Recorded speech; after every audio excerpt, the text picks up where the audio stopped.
Hi hello नमस्कार good morning. आजचा दिवस ना खूप खास आहे, कारण आज आहे गुरुपौर्णिमा आणि मी चाललोय माझ्या आवडत्या ठिकाणी। आता हे आवडतं ठिकाण कोणतं ते तुम्हाला समजेल, त्यासाठी व्हिडिओ शेवटपर्यंत पहा। तर मित्रांनो, हे आहे स्वामींचं मठ आणि हे मठ आमच्या घरापासून हार्डली 2 मिनिटांच्या अंतरावर आहे। खरं तर स्वामी आणि या मठाबद्दल बोलेन तितकं कमीच आहे। आज गुरुपौर्णिमा असल्यामुळे मठात खूप गर्दी होती। मग काय, स्वामींसाठी प्रसाद घेऊन मी पोहोचलो मठाच्या बाहेर। मठाच्या आजूबाजूला छान भक्तिमय वातावरण तयार झालेलं आहे। स्वामींची बसलेली मूर्ती आणि फोटो पाहून मन अगदी प्रसन्न झालं। जणू स्वामी आपल्या साक्षात भक्तांशी बोलतात असं वाटत होतं।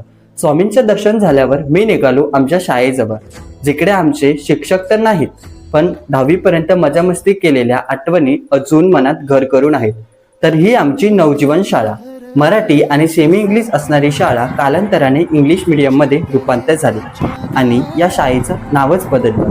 खरंच नवजीवन विद्या मंदिर या शाळेचं नाव जरी असलं तरी या शाळेने आयुष्याला नवं जीवन दिलं आणि चांगले मित्र सुद्धा। आज माझ्यासोबत शाळेतले शिक्षक जरी नसले तरी हे हरामखोर मित्र कायम सोबत असतात। खरंच शेवटी इतकंच म्हणेन, गेले ते दिवस, राहिला त्या आठवणी।